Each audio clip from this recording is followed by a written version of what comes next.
सभी साथियों को मेरा क्रांतिकारी सलाम।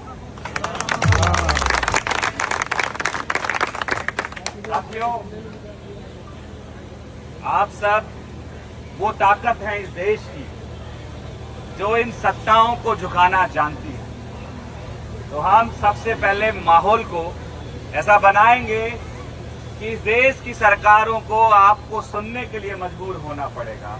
तो बोलिए इंकलाब जिंदाबाद, इंकलाब जिंदाबाद, हमारी एकता जिंदाबाद, जिंदाबाद जिंदाबाद, हमारी एकता जिंदाबाद, जिंदाबाद जिंदाबाद, छात्र शक्ति जिंदाबाद, जिंदाबाद जिंदाबाद, छात्र शक्ति जिंदाबाद, जिंदाबाद जिंदाबाद। हम हमारा हक मांगते, नहीं किसी से भीख मांगते, हम हमारा हक मांगते, नहीं किसी से भीख मांगते, हम हमारा हक मांगते। नहीं किसी से भीख मांगते। साथियों,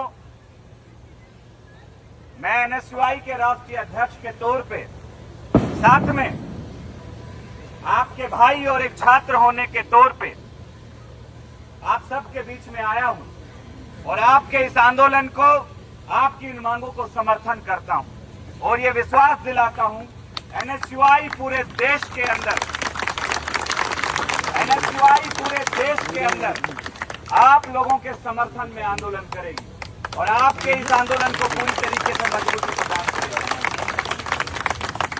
हम जेपी नड्डा से भी कहना चाहते हैं, हम नरेंद्र मोदी जी से भी कहना चाहते हैं, हम अमित शाह जी से भी कहना चाहते हैं कि आपके अंदर जितनी ताकत है उतनी ताकत लगा लो।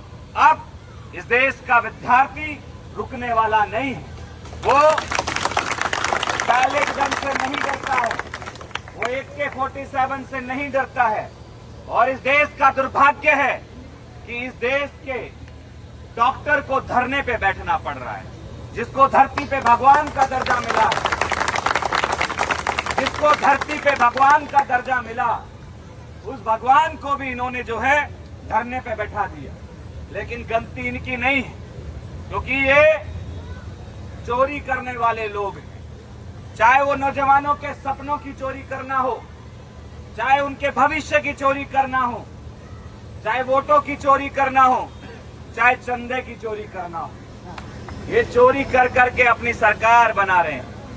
लेकिन अब वक्त आ गया है लड़ने का, भिड़ने का। आप डरिए मत।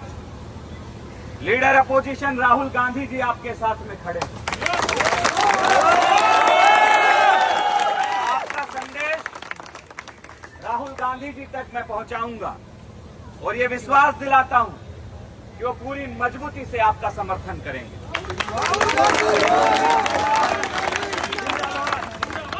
आपकी मांगे बिल्कुल जायज है। मैं आप लोगों के साथ में खड़ा हूं, आपकी मांगों के साथ में खड़ा हूं। अभी मैंने जो धरने पे बैठे हैं हमारे साथी, उनसे भी बातचीत की और उनको विश्वास दिया कि आप जो भी प्लानिंग करेंगे, आप प्लानिंग करिए। हम लाठी खाने की बात आएगी तो सबसे पहले हम खाएंगे। गोली चलेगी तो सबसे पहला सीना हमारा होगा। आपका काम इस देश के मजलूमों की सेवा करना है, आंदोलन करना नहीं।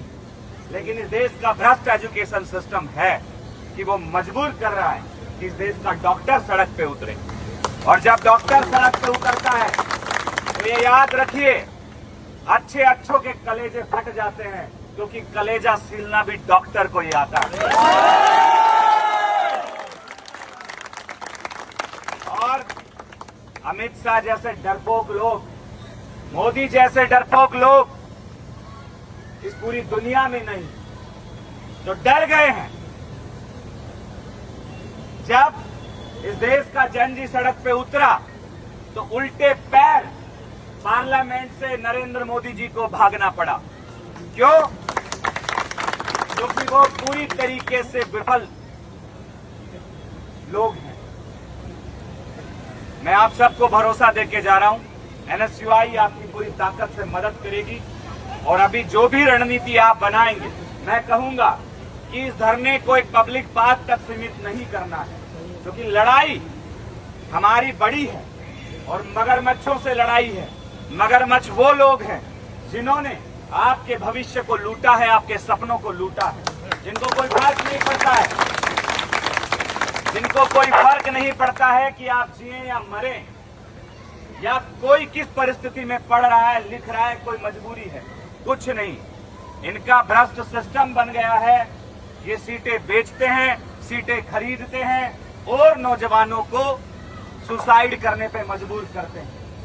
चाहे नीट के विद्यार्थी हो, चाहे आपका मामला हो, चाहे अभी आईआईटी का मामला हो, कोई छत से कूद रहा है, कोई पंखे से लटक रहा है, कोई सेल्फोस की गोलियां खा रहा है। क्या समझा इस देश के भविष्य को आपने? मैं आप सबसे कहूंगा कि लड़ने की ताकत रखिए और बेखौफ होकर लड़िए। ये डरपोकों की सरकार है। आपने अभी गोल दिया है कि 1 तारीख को आप लोग जंतर मंतर पे इकट्ठा होना चाह रहे हैं। तो मैं कहता हूं कि संविधान हमें ताकत देता है। ये हमारा डेमोक्रेटिक अधिकार है, हमारा लोकतांत्रिक अधिकार है कि अगर हमारे हित का कहीं भी हनन होगा तो हम संवैधानिक रूप से अपनी बात को उठा सकते हैं। आप जंतर मंतर पर आइए, आप जंतर मंतर पे आइए, लड़िए, क्योंकि जब तक हम लोग डिस्टर्ब नहीं करेंगे ना तो इनको कुछ फर्क नहीं पड़ने वाला है। ये देख लिए कि ये कंफर्ट जोन है। इन्होंने देख लिया है कि ये पब्लिक बार है, कंफर्ट जोन में है, कोई हलचल नहीं है, छात्र एक कोने में बैठे हुए हैं, कुछ नहीं हो रहा है। तो आज से मैं कह के जाता हूं, सड़क जाम करने की जरूरत पड़ी तो सड़क जाम करेंगे और जेपी नड्डा जी के आवास का घेराव करना पड़ा तो वो भी करेंगे। बात नहीं बनी तो प्रधानमंत्री के घर में घुस के जवाब मांगेंगे।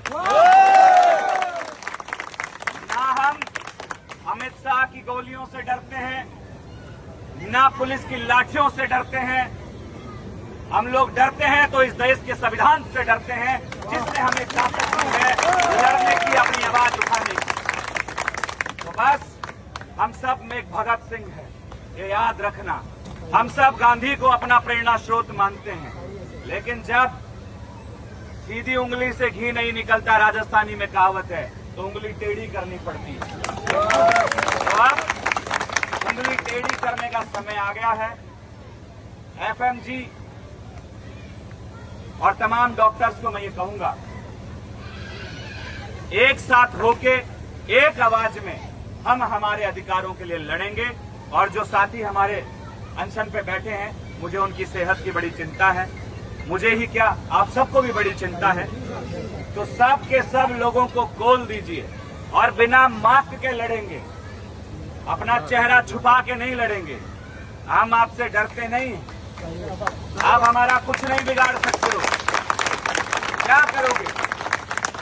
ज्यादा से ज्यादा हम जहां रेंट पे रहते हैं वहां से किराए से खाली करवा दोगे। और क्या करोगे? लड़कियां डरती हैं, क्या करोगे? किसी के पिता सरकारी नौकरी में हैं तो पिताजी को फोन करके कहोगे कि नौकरी प्यारी है या बेटा? तो मुझे इतना पता है कि हमारे माँ बाप ने विपरीत संघर्षों में हमें यहाँ भेजा है, तो एक ही चीज कहेंगे कि मैं अपनी नौकरी को खोने से भी नहीं डरता, मेरा बेटा इस देश के लिए अपने अधिकारों को।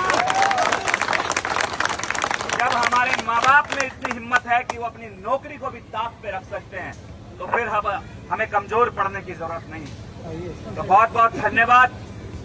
लड़ेंगे, जीतेंगे, इंकलाब जिंदाबाद, हमारी एकता जिंदाबाद, जिंदाबाद। जिंदाबाद जिंदाबाद जिंदाबाद जिंदाबाद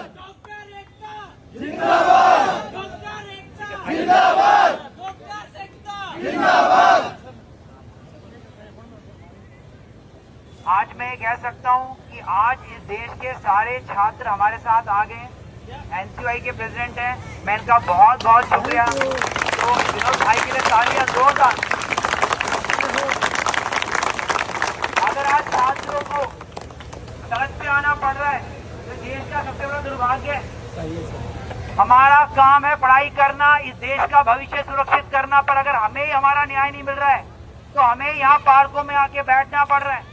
इसकी वजह क्या है? और सिर्फ ये हमारे एफएमजी छात्रों की बात नहीं है, देश के हर एक कोने में यही चीज चल रही है, चाहे वो झारखंड हो, चाहे वो नीट यूजी का केस हो, चाहे यूजी नेट का एग्जाम हो, या और भी कई जगहों पे चल रहा हो। और हर बार हमारे छात्र सही साबित हुए, हर बार संस्थानों को आके माफी मांगनी पड़ी है। तो छात्र गलत नहीं है, गलती सारी सिस्टम की है जो हमारे बच्चों को परेशान कर रहा है। आज सिर्फ छात्र नहीं, उनके शिक्षक भी, उनके अभिभावक भी यहाँ पे खड़े हुए। मतलब सिस्टम में इतनी कमियां है कि हम सबको घर छोड़ के आना पड़ रहा है। और जब तक हमें न्याय नहीं मिलेगा हम ये संघर्ष करते रहेंगे। जैसा भाई ने कहा कि अगर डॉक्टर कलेजा निकाल के रखने की क्षमता रखता है, तो चाहता है तो हर चीज कर सकता है। जरूरत पड़ी तो जान ले भी सकते इस चीज के लिए, क्योंकि हमारा इंसाफ हमें मिलना चाहिए।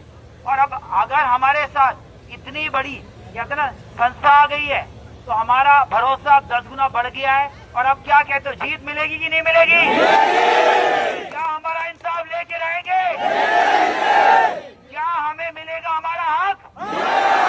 एक बार विनोद भाई के लिए तालियों से कहते ना, पूरा मैदान घूमना चाहिए। बाकी मैं कह रहा हूं, अगर हमारा निवेदन है हमारे कहते हैं leader of opposition Rahul Gandhi ji से, सर जो आप कर रहे हैं पूरे देश के भविष्य के लिए, क्योंकि छात्र देश का भविष्य है, उसके लिए हम सब छात्र आपका तहे दिल से धन्यवाद देना चाहेंगे। और हम चाहेंगे कि ये आवाज, आपने इतने मुद्दों पे इन छात्रों की आवाज उठाई है, इनको इंसाफ दिलाया है, इन बच्चों को भी इनका हक मिलना चाहिए। और हम आपसे हाथ जोड़ के, ये सारे बच्चे हाथ जोड़ के आपसे निवेदन करते हैं, हम शिक्षक, उन सबके अभिभावक आपसे हाथ जोड़ के निवेदन करते हैं, सर आप इनको न्याय दिला दीजिए। हाथ जोड़ने की जरूरत नहीं है, राहुल जी आपके साथ है। राहुल जी हमारे साथ